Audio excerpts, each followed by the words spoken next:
For fast, cheap, and reliable Madden 20 Ultimate Team coins, make sure you guys go check out my sponsor U4GM Coins. Use code VENM at checkout for 5% off. Yo, what's good, guys? It's Venom Fire here, and today I'm going to be showing you guys how to box the near close flex formation. This formation has been gaining steam as one of the best passing sets in Madden over the last couple of weeks, and I've gone against it a ton recently. It's definitely becoming one of the metas in this year's game just because of how good the blocking is, how easy it is to roll out, and there's just a lot of things you have to defend, so many setups that it's very difficult to run one coverage and bag everything. So I'm going to show you guys a little blitz here, a little defensive setup that I've used to absolutely kill people running this formation. And yeah, so let's just go ahead, come out in this near close flex.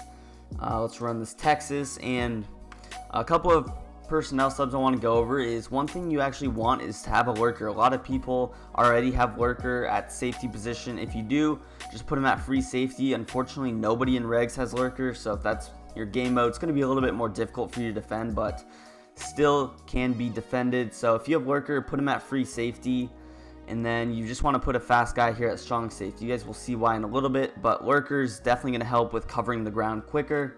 Let's just go ahead, come out in the play, engage 8. That's the play we're going to want to run. So right off the bat, here's a look at our defense. You guys see, boom, everybody coming, everybody blitzing, 8 people blitzing. So what I like to do is actually like to base a line, and then I'm going to go ahead. You just have to click onto this player right off the bat. When I come out in the play, I usually have my auto alignment set to base, but you just want to base a line, and then you're going to press, and then just go ahead, pinch your linebackers, and contain. Just make sure that you move Malcolm Butler into the contain right about there, and you are good to go. So you're blitzing 8 people.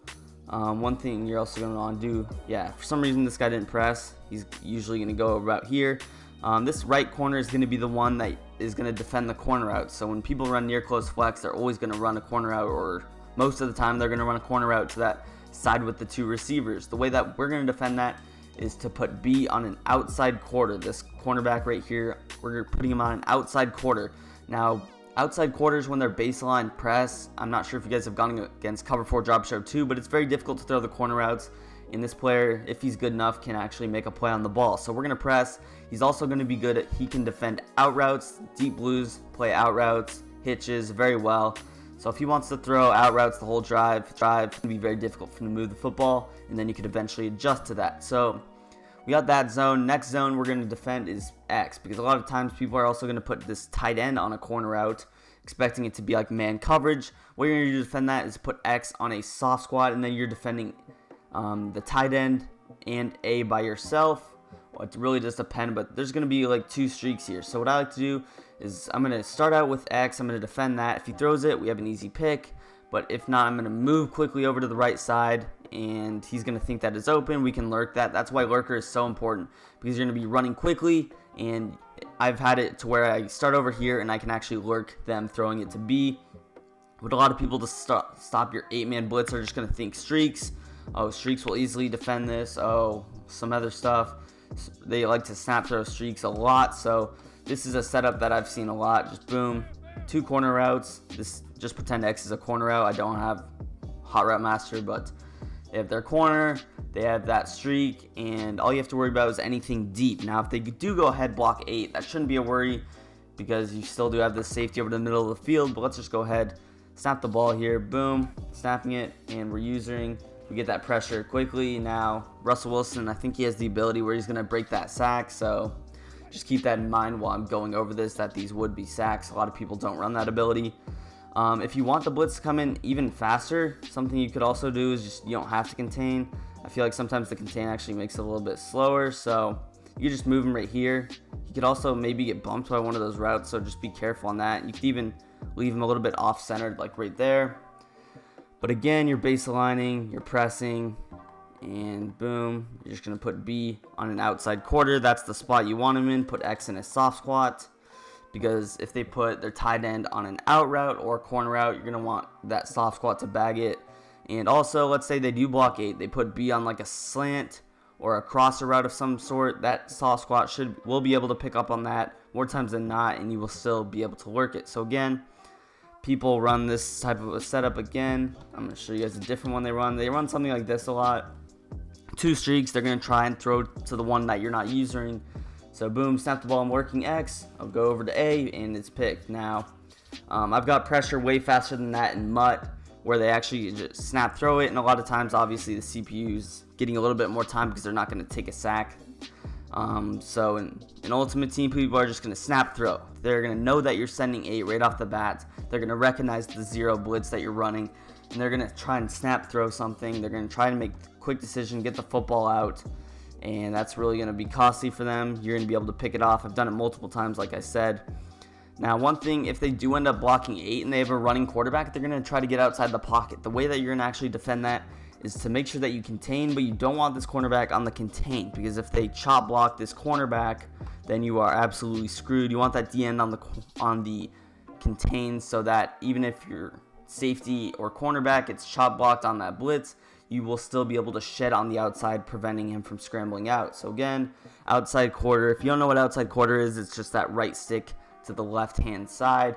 Boom. It's a very good zone. You could also shade over the top a little bit if you want this guy, if you just want to prevent yourself from getting burnt. But I do prefer the soft squats. Soft squats are a very aggressive zone, if that makes any sense. But boom, here's the play art. Let's just go ahead, set up our offense, and snap the ball. Boom, working. And you guys see pick. Yeah, Kevin Byard is a little bit slow, but this is only happening. They're only getting that far down the field because Russ Wilson has the ability. He's going to break the sack every single time. Very annoying in practice mode, but that's not going to happen for you ever in Ultimate Team or any game mode unless you're facing like a Watson or a Russell Wilson player that has that ability. But again, some other ways that you could go about adjusting it is you could rock with the man coverage, or you could rock with sort of a cover 2 shells. This is a setup that I've gone to, just adjusting out of it. I actually like to man up, right? I'm going to move this player in the deep half on the right. Even though he isn't free safety, you can still do that. So that's something that you can recognize. But you can, even if he is free safety, just move him over a couple steps to the right side. Press A, push up on the left stick. That's going to give a deep half. And then you could just use this corner. This is something I like to do, especially if they're blitzing 8 people. And then I could go ahead, just shade outside as well. If I do have a zoned out player, I want to put him right here at corner so we can jump that corner route. But yeah, I can just use it as corner. Let's say they do block 8, they run something like this. Go ahead, hike the ball, boom. And eventually you get pressure, you guys see. Should be relatively bagged. And even if they did throw that, I might have had a chance to pick that off, click on, make a play on the ball myself. But yeah, overall, people are just going to get super frustrated. They're not going to want to block 8. They're just going to want to send their tight end on a route every play. Even if they do go with a wheel route to that left side, which is something I've seen. I want to talk about that a little bit.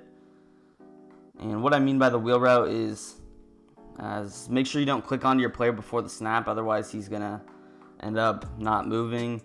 But wheel routes, if they want to put RB on a wheel route, then you have your outside quarter that should bag it. Even if they snap throw it, outside quarter's there. No one's going to block him. And you also have your user, so boom, let's pick one or the other.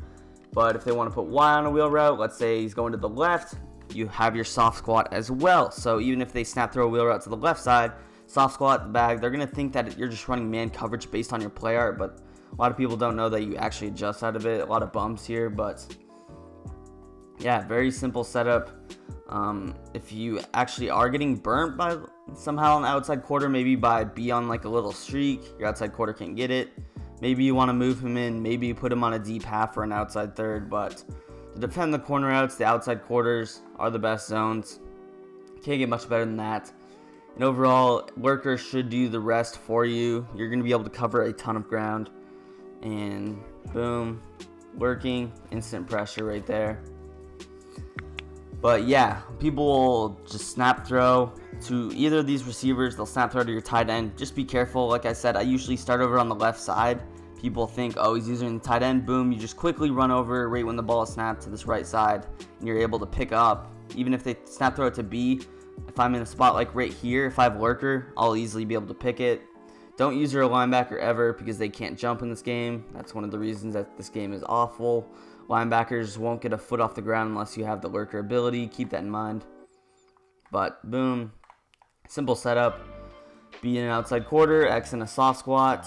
Even if, I'll show it, they snap throw an out route to B, like this, boom.